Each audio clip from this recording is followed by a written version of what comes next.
आज हम बात करेंगे सर्वपल्ली राधाकृष्णन के बारे में। दोस्तों, डॉक्टर सर्वपल्ली राधाकृष्णन का जन्म 5 सितंबर 1888 को हुआ था।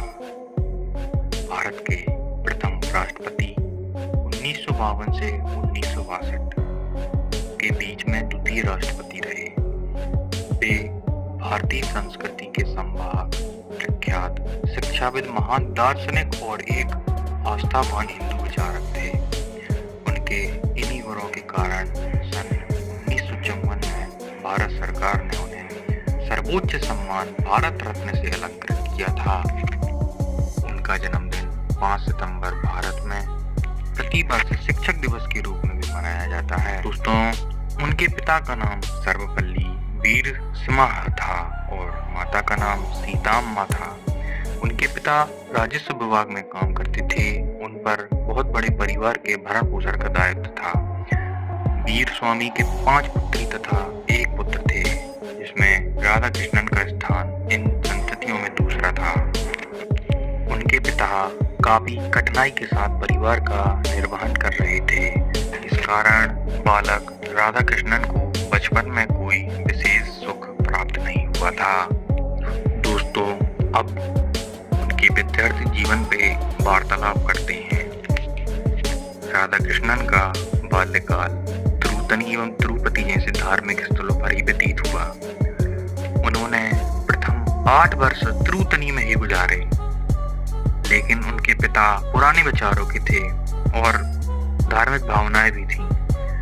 इसके बावजूद भी उन्होंने राधाकृष्णन को क्रिश्चियन मिशनरी संस्था लुथरन मिशन स्कूल तिरुपति में 1896 से 1900 के मध्य विद्याध्ययन के लिए 1918 में मैसूर महाविद्यालय में एमए की और बाद में उसी कॉलेज में भी प्राध्यापक भी रहे।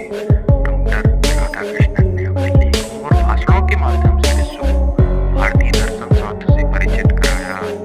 दोस्तों, हम अब राजनीतिक विज्ञान पर भी बातें करते हैं। सर्वपल्ली राधाकृष्णन की यह प्रतिभा भी थी कि स्वतंत्रता के बाद इन्हें संविधान निर्माण सभा का सदस्य बनाया गया। वे 1947 से 1949 तक इसके सदस्य रहे। इसी समय वे कई विश्वविद्यालयों के चेयरमैन भी नियुक्त किए गए।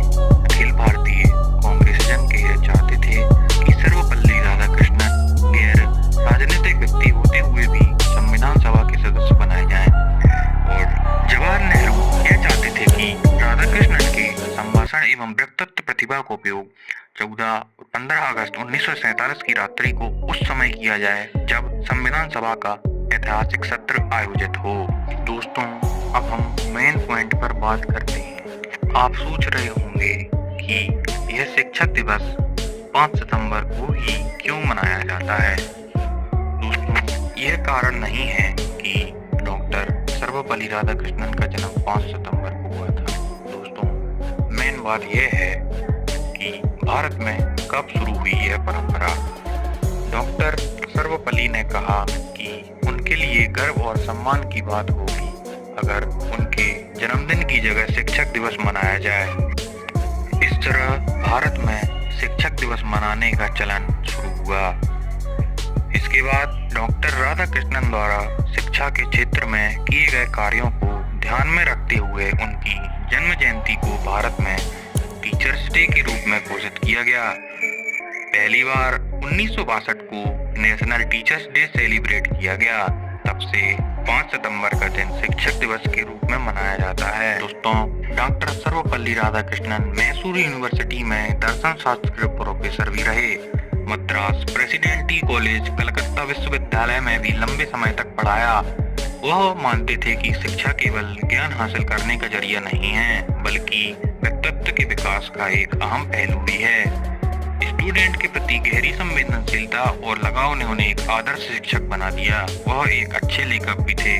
उन्होंने इंडियन फिलॉसफी एवं भगवत गीता और the Hindu view of life जैसी नामक किताबें भी लिखी। दोस्तों, समय बर्बाद न करते हुए मैं डॉक्टर सर्वपल्ली राधाकृष्णन के बारे में थोड़ा और बताऊंगा और अपनी वीडियो को खत्म कर दूंगा।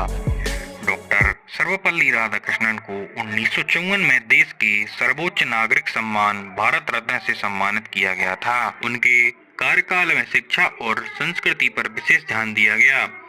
इस तरह देश में शिक्षा की अलख जगाने वाले डॉक्टर सर्वपल्ली राधाकृष्णन का जन्मदिन शिक्षकों के प्रयासों को समर्पित है। हम शिक्षक दिवस इसलिए मनाते हैं क्योंकि शिक्षक समाज के निर्माता रहे और उनके बिना कोई भी समाज सही रास्ता पकड़कर प्रगति नहीं कर सकता। और डॉक्टर सर्वपल्ली के रूप में ऐसे महान शिक्षकों को पाकर हर भारतीय गौरवान्वित है। अगर वीडियो अच्छी लगी हो तो प्लीज़ लाइक शेयर कमेंट जरूर कीजिए। धन्यवाद।